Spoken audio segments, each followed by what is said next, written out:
and the rental agent and complete the list. First, you have some time to look at questions 1 to 7.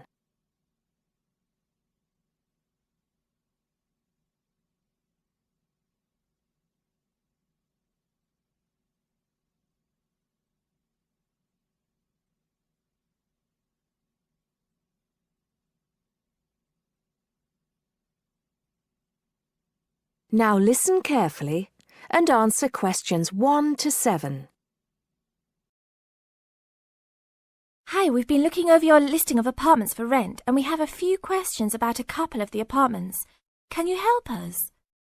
Sure. Yeah, this is our most recent listing. What would you like to know?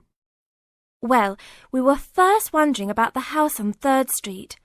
We can see that it is furnished and rents for $135 a week, but can you tell us how many bedrooms it has? Let's see. In addition to the den, it has 3 bedrooms.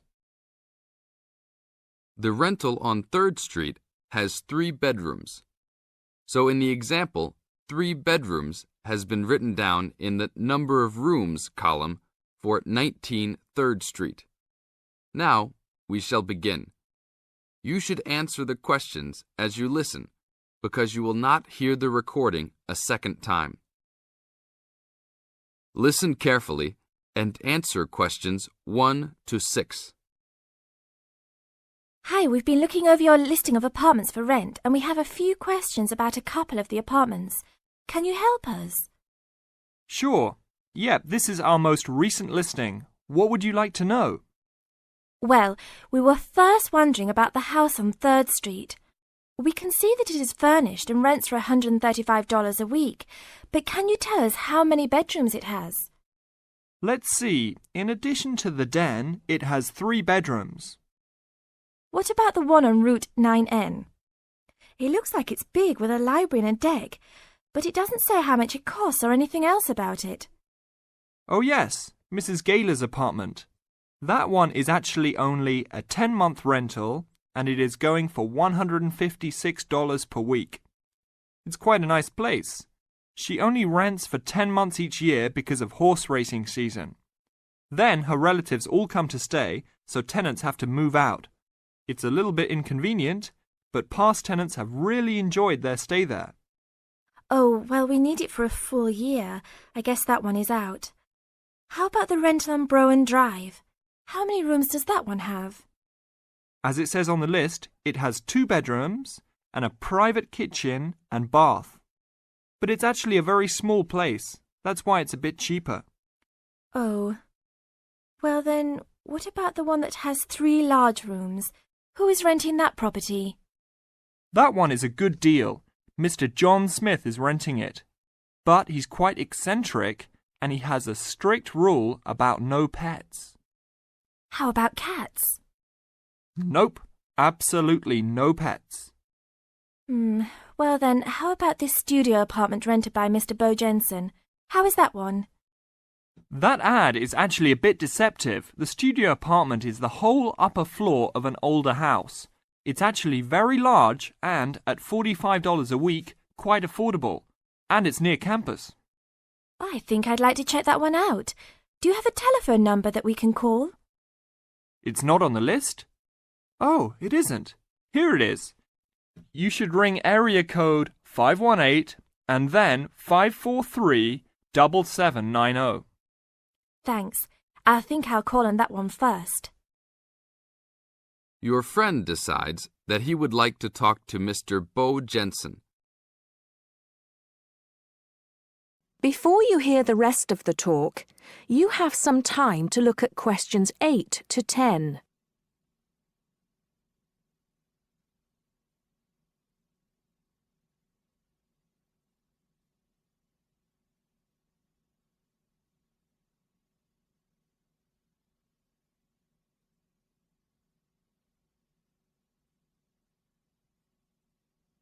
Now listen and answer questions 8 to 10.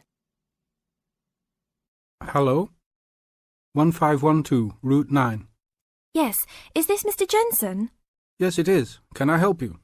Yeah, we're studying here at university and we came across the rental information for the studio apartment that you are renting. Is it still available? Yes, of course. I actually just placed the ad, and you're the first person to call. Is there anything you'd like to know about it? Yes, actually there is. As students, we are on the internet a lot, and we heard that some homes in the area have high-speed connections. What type of connection do you have there now? Oh, that's an interesting first question. But I guess I have heard that too. But we just have a phone line here. Nothing fancy. I think you can have a cable line installed, but it's just a phone line for now. Okay, well maybe we can do that. What type of heating does the apartment have? Now there's a more traditional question. We have oil heat here. It's an older house. That tends to be a little more expensive during the winter, right? Yeah, but there's nothing to do about it. It would cost too much for me to put in a gas heater. What else would you like to know about the apartment? Well, we heard it was quite big. Is it furnished? Actually, yes. I should have put that in the ad. It has an old couch and a couple chairs, a dining table, refrigerator, stove, and even a dishwasher. Does it have any beds? Yep, it has 2. That sounds great. When is the apartment available? You can have it tomorrow night if you want. I just have to clean up a couple things before you get here. Do you want to come over and see it first? No, it sounds fine to us. I actually know the street too, so I know the area. We'll take it. That is the end of part 1. You now have half a minute to check your answers.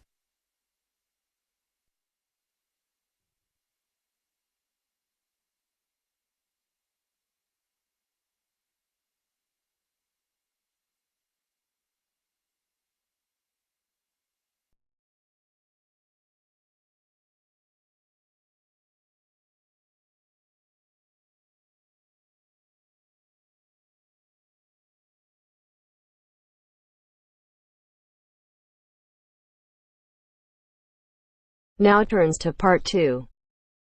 Part 2. You are going to hear a conversation between a student and a driving instructor. First, look at questions 11 to 14.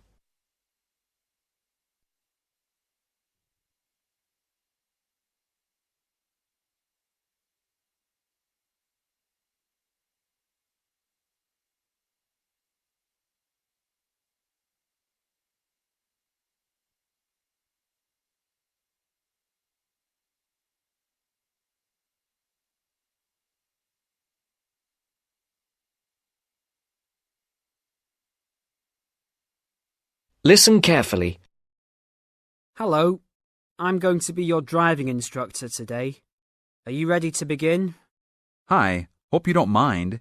It's my first time driving a car. Of course not. That's my job. I teach people like you how to become a safe and responsible driver. So let's begin. Remember, the most important rule of driving: safety first. There are some steps to follow. First, you should put on your seatbelt. You should always remember to do that. In case of an accident or emergency, having a seatbelt on is of utmost importance. Okay, I have my seatbelt on. Now what should I do? Start the car. Good. Now make sure that the steering wheel is in the proper position and that your seat is not too far or not too close to the pedals. I'm all ready to go. Should I shift into first gear? Don't forget to put the parking brake down. You don't want to drive with that up. Oh yeah, I almost forgot. If I have the parking brake on, I won't be able to accelerate. Yes, that's right. Now put the car in reverse and slowly back out of the parking space. Good. Put the car in first gear. When should I shift? Is it better to shift slowly or quickly? You can shift whenever you feel is appropriate. This means shifting should occur smoothly. Do not shift too slowly or you will stall. Shifting too fast will waste gas. Shifting is simple. Just remember to shift smoothly. To shift, you will have to push the clutch and then push the gas pedal. Before the broadcast continues, look at questions 15 to 20.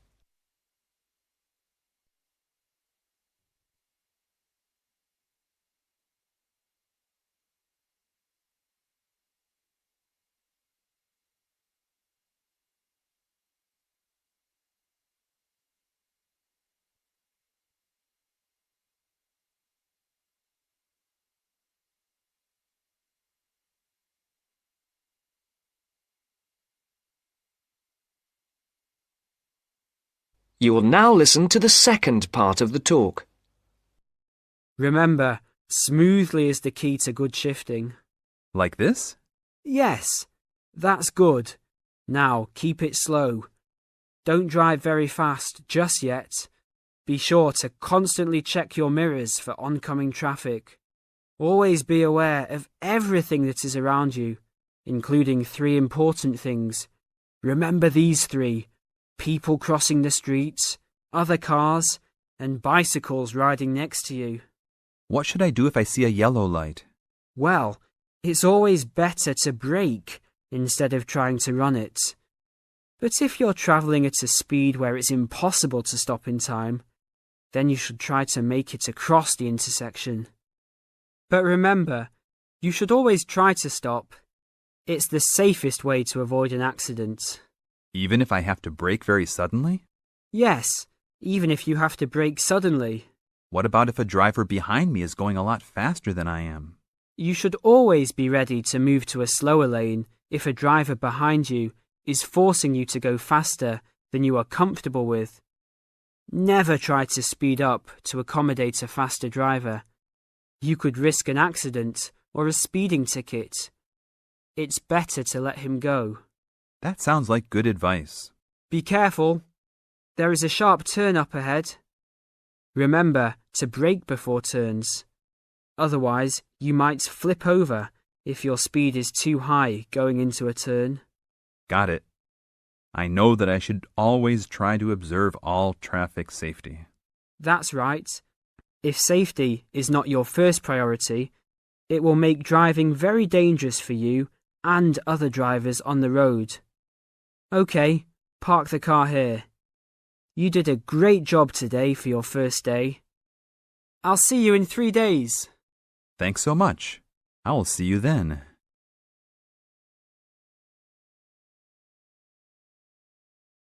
That is the end of part 2. You now have half a minute to check your answers.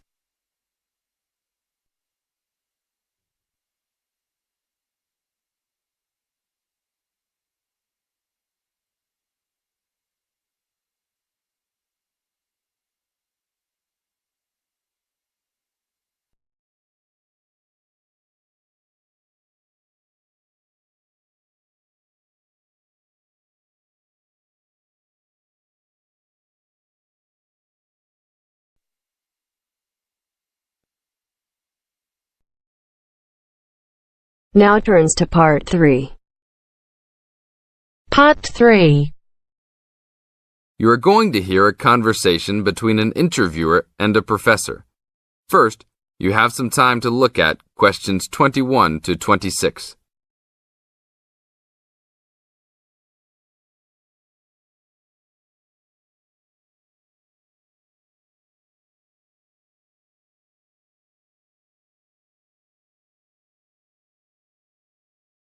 Now listen to the tape and answer questions 21 to 26.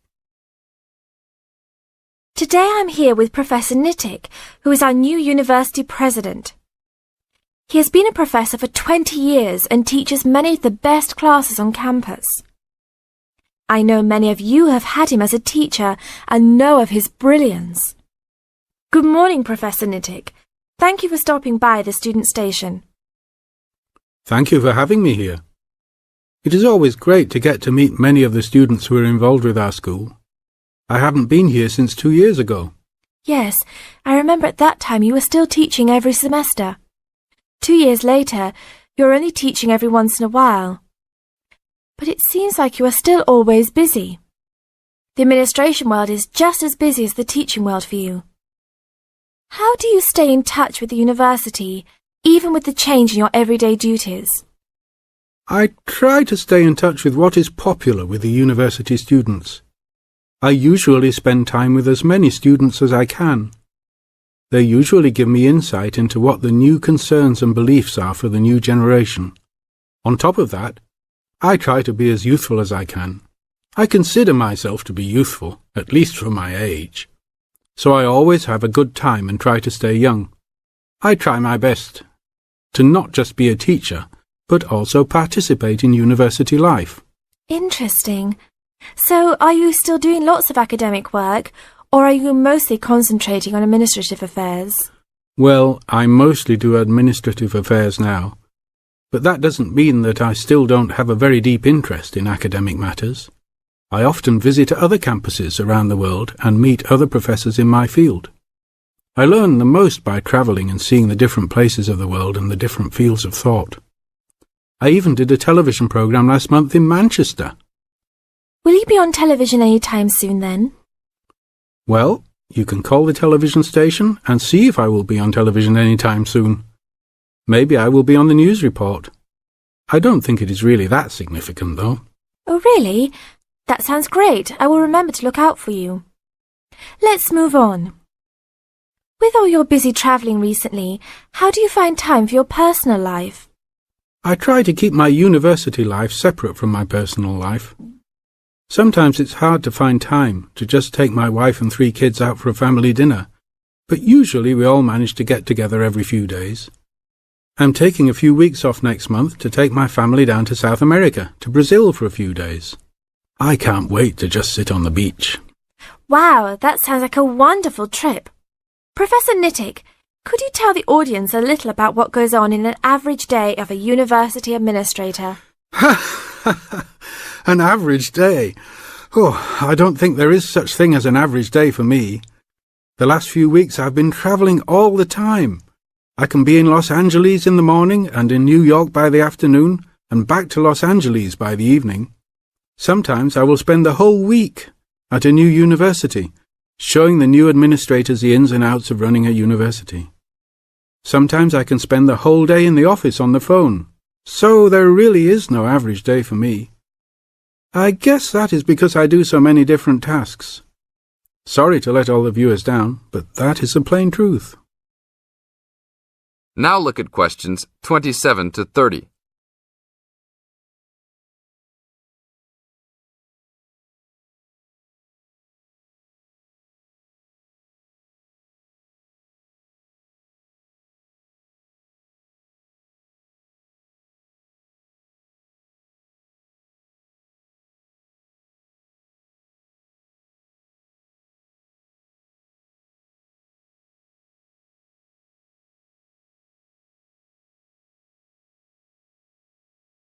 Now listen to the tape and answer questions 27 to 30. Well, I guess I can sum it up for them. You are a busy man. That is probably a good description. So, are there any immediate plans for the coming few weeks? Well, I'm in Los Angeles for the next 2 days, and then I fly to Colorado to meet a new prospective professor for our university. I will be in Colorado for about a week. Then I go to Japan for the next 10 days to meet with our university branch in Japan about record sales there. After that, I return to Los Angeles for a week, just in time for the graduation of the class of 2001. There you have it, my next month's schedule. Thank you very much, Professor Nittick. I always enjoy having you on our show. We hope to have you back on our show next time.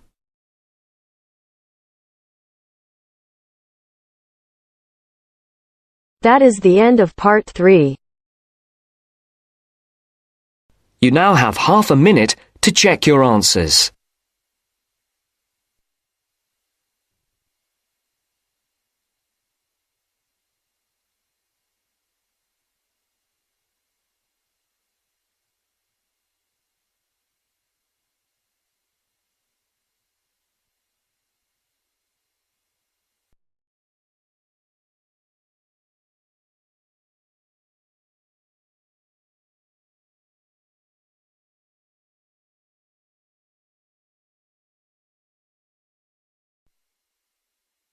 Now turns to Part 4. Part 4. You're going to listen to a talk about tea in the UK. First, you have some time to look at questions 31 to 40.